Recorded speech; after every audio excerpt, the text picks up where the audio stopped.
এখন অভয় কুমার সিং ভাইয়ের কাছে চলে যাব। আনফরচুনেটলি আমাদের সেশনে সায়েন্সের যারা ছিল তারা ম্যাক্সিমামই লিভ নিয়েছে। আর আর্টস এর কেউ যদিও সেশনে নাই, তবে আমাদের গ্রুপে আছে, আমরা রেকর্ড করতেছি, তো রেকর্ডটা ওদেরকে দিয়ে দিব। তো সেই ক্ষেত্রে অভয় কুমার সিং ভাইয়া, সমস্যা নেই আপনি ভাই, আমি হচ্ছে মেনলি চাইলে এমনি বাংলা দিতে ইংলিশ পারেন। নিয়ে কথা আপনার হাতে বলবো তো।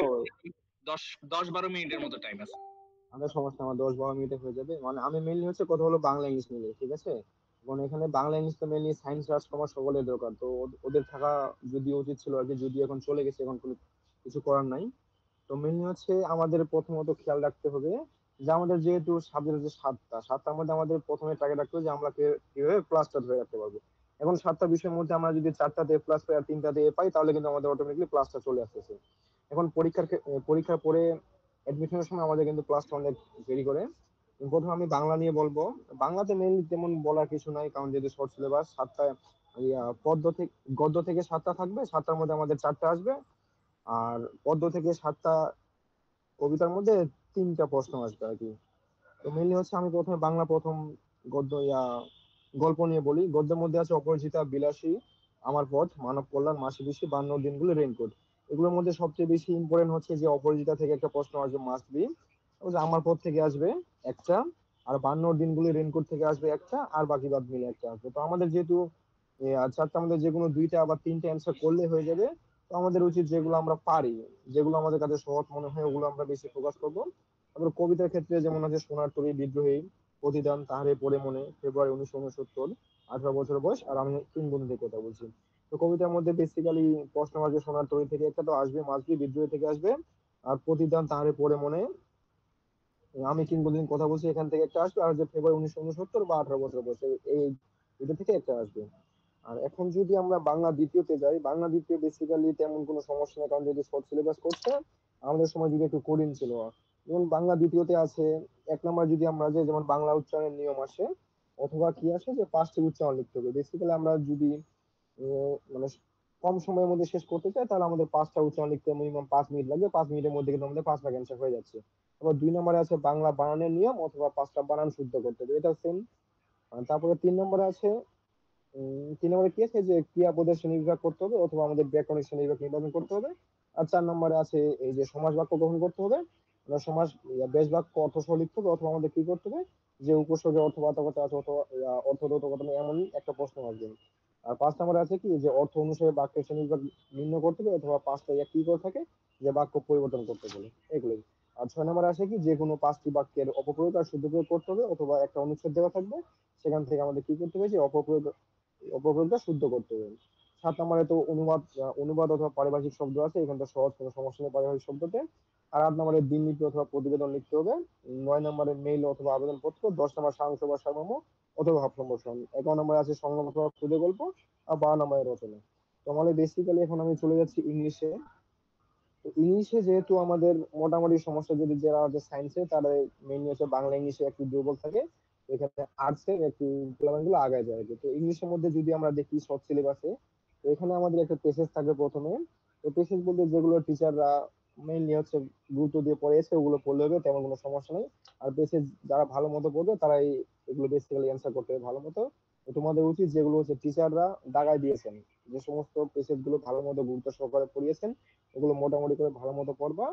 আর এটাই। আর 3 নম্বরে, 2 নম্বরে আছে ফ্লো চার্ট। ফ্লো চার্ট তেমন সমস্যা না। 3 নম্বরে সামাইজ আছে, সামাইজ একটা পেজেস থেকে দিয়ে দেয়, ওটা থেকে সামাইজ করতে গেলে। 4 নম্বর হচ্ছে ক্লু থাকবে, মানে সুইটেবল, ফিল দ্য ব্লাঙ্কস থাকবে, এখানে সুইটেবল ওয়ার্ড দেওয়া থাকবে, এগুলো থেকে আমাদের নির্বাচন করতে হবে। আর 5 নম্বর হচ্ছে উইথাউট ক্লু থাকবে এখানে। 6 নম্বর হচ্ছে রিয়ারেঞ্জ।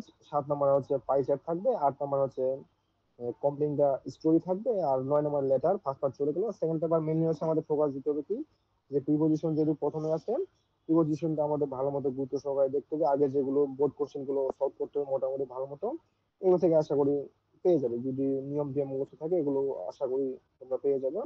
আর 2 নম্বর হচ্ছে সুইটেবল ফ্রেজ, এটা অনেক সহজ, এটা কোনো ব্যাপার না। আর 3 নম্বর হচ্ছে completing the sentence using suitable clause অথবা ফ্রেজ। এটা মোটামুটি সহজ, জাতীয় সমস্যা নেই। যেমন এখানে দেওয়া আছে কি যে we take physical exercise so that we can keep our body fit, এগুলোর মতো আর কি। তারপর 4 নম্বর আছে right from verb. Right from verb 9-10 ছিল আমাদের কি, ওখানে কোনো ক্লু দেওয়া থাকে না, ওখান থেকে আমাদের মানে সুইচেবল করে নিতে হয় যে কোনটা ওখানে অ্যাপ্রোপ্রিয়েট হবে। কিন্তু এখানে যেহেতু আমাদের ক্লু দেওয়া থাকতেছে, এটা সহজ হয়ে যাচ্ছে, শুধু নিয়মগুলো একটু মেনে করতে হবে। আর 5 নাম্বার নেরেশন আছে, 6 number modify, 7 number connector, 8 number সেমিমেন্টনিং, আর 9 নাম্বার হচ্ছে পাংচুয়েশন। আর রাইটিং এর ক্ষেত্রে 40 মার্ক আছে। এখানে হচ্ছে এপ্লিকেশন হচ্ছে 10 মার্ক, প্যারাগ্রাফ লিখতে হবে একটা 15 মার্ক, আর একটা প্যারাগ্রাফ 15 মার্ক। তো এটা হচ্ছে, আমি চলে গেলাম, এবার চলে যাই ইয়াতে, ইতিহাসে। ইতিহাস ফার্স্ট পেপারে হচ্ছে আমাদের মেইনলি প্রশ্ন আসে প্রথম অধ্যায় থেকে, তো একটা আসবে এখানে, যেমন এই যে ভারতবর্ষে আগত ইউরোপীয় কোম্পানির যে পরিচয়, কোম্পানিগুলো যে আসছিল না, এগুলো থেকে মোটামুটি ভালো মতো দেখতে হবে। তারপর তৃতীয় অধ্যায় আছে কি, এই যে লর্ড রিপন, লর্ড কার্জন, এগুলো যে, তারপর হচ্ছে মুসলিম লীগ যে প্রতিষ্ঠিত হইলো, ভারতীয় জাতীয় কংগ্রেস, এগুলো যে আসলো, এগুলো থেকে মোটামুটি এমসিকিউ আছে, প্লাস রিটেনের জন্য এগুলো একটা ভালো একটা পয়েন্ট আর কি, মার্কস তোলার জন্য। এগুলো থেকে মেইনলি প্রশ্ন আছে, যেমন সাইমন কমিশন আছে, নেহেরু রিপোর্ট আছে, তারপর জিন্নাহর 14 দফা, গোল টেবিল বৈঠক, তারপর 1925 সালে ভারত শাসন, এগুলো লাহোর প্রস্তাব, এগুলো ভালো মতো পড়তে হবে। আর তারপর চলে যাই কি চতুর্থ অধ্যায় কি আছে, যে অর্থনৈতিক অবস্থা ও শাসনতান্ত্রিক ব্যবস্থা। এখানে আছে আমাদের মেনলি হচ্ছে বাংলা ভাষা আন্দোলন, এখান থেকে একটা সৃজনশীল আসেই প্রতিবারে, মেনলি এখান থেকে সৃজনশীল আসে। তারপর হচ্ছে ভাষা আন্দোলন থেকে যেমন বীরেন্দ্রনাথ দত্ত, ওই টপিকটা আছে না, ওই টপিকটা মোটামুটি ভালো মতো দেখতে হবে। এবার 1965 সালে যে পাকিস্তান ভারত যুদ্ধ হইলো, এই যুদ্ধের যে একটা প্রেক্ষাপট, কি হইলো না হইলো, আগা পিছা কি আছে, এগুলো একটু ভালো মতো দেখলে পেয়ে যায়, উত্তর করা যায়।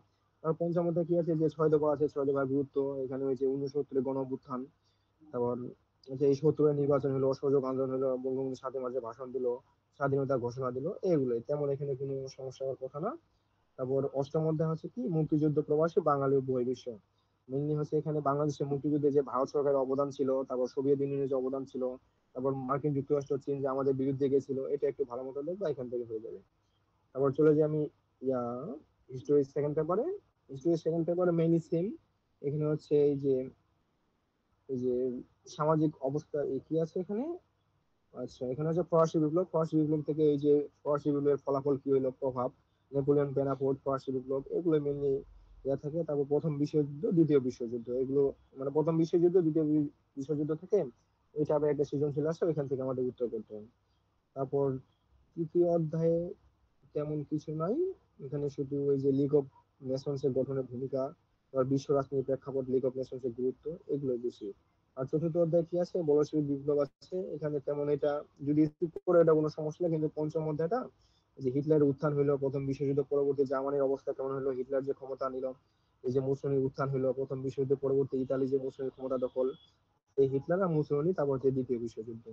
তারপর হচ্ছে এই যে অক্ষ শক্তি, মিত্র শক্তি, এখান থেকে সৃজনশীল আসে, প্রথম বিশ্বযুদ্ধ, দ্বিতীয় বিশ্বযুদ্ধ থেকে সৃজনশীল আসে। তারপর ষষ্ঠ অধ্যায় কি, জাতিসংঘ বিশ্ব শক্তি, এখান থেকে একটা সৃজনশীল আসে আর কি, প্রতিবার এখান থেকে একটা সৃজনশীল আসে, তাহলে এখান থেকে একটা দিতে পারো তুমি। এখানে কি আছে, যে জাতিসংঘের গঠনটা আছে, জাতিসংঘের বৃহৎ বৃহৎ শক্তির ভূমিকাটা। আর তারপরে সপ্তম অধ্যায় হচ্ছে স্নায়ুযুদ্ধ বেসিক্যালি স্নায়ুযুদ্ধ থেকে একটা প্রশ্ন আসে। তারপর আমি চলে যাই একটু ইয়াতে, অর্থনীতিতে। আচ্ছা, অর্থনীতি বেসিক্যালি কি আসে, অর্থনীতি সেকেন্ড পেপার থেকে শুরু করতেছি। অর্থনীতি সেকেন্ড পেপারের দ্বিতীয় অধ্যায় কি আসে, যে কৃষি, বাংলাদেশে যে কৃষি পণ্যের বিবরণ, কি কি কৃষি পণ্য আছে, শস্য উৎপাদন, গবাদি পশু, হাঁস মুরগি, এগুলো বেসিক্যালি আসে, এগুলো থেকে একটু সৃজনশীল আসে। তারপর যে কৃষি ঋণ বিতরণ, কৃষি উপকরণ, এগুলো থেকে আসে। তারপর হচ্ছে তোমার চলে যাও তৃতীয় অধ্যায়ে। তৃতীয় হয় যে কুটির শিল্প, এখান থেকে প্রশ্ন আসে। তারপরে যে ক্ষুদ্র শিল্প, অতি ক্ষুদ্র শিল্প, মাঝারি শিল্প, বৃহৎ শিল্প। তারপর হচ্ছে রপ্তানিমুখী যে শিল্পগুলো আছে, পাট, বস্ত্র, চা, চামড়া, এগুলো আর কি। তারপর হচ্ছে চতুর্থ অধ্যায় দিয়েছে জনসংখ্যা, মানব সম্পদ এবং আত্মকর্মসংস্থান। এখান থেকে একটা প্রশ্ন আসে কি, যে আমরা জনসংখ্যা পরিমাপ দিয়ে যে ঘনত্বটা কেমনে মাপবো, এখান থেকে একটা সৃজনশীল দিয়ে আসে, একটা সৃজনশীল দিয়ে থাকে, যে এটা হচ্ছে আমাদের নির্ণয় করতে হয়, উদ্দীপকের মতো দেওয়া থাকে, মানে ম্যাথের মতো আর কি, নির্ণয় করতে হয়। আর অষ্টম অধ্যায় হচ্ছে আন্তর্জাতিক বাণিজ্যের মধ্যে যে মুদ্রাস্ফীতি কেন হয়, এর ফলে এর কারণ, এটা আমরা কিভাবে প্রতিকার করব, এটাই আর কি। তারপর এগুলো আর কি বেসিক্যালি। তো ভাই আমি শেষ করতেছি, আছে তো তেমন কিছু নাই জি, ভাই। ধন্যবাদ অভয় কুমার সিং ভাইয়া, এত সুন্দর করে গাইডলাইন দেওয়ার জন্য। আমরা এখন আবার আবু সাইদ ভাইয়ের কাছে চলে যাব আমাদের আইসিটির গাইডলাইনটার জন্য।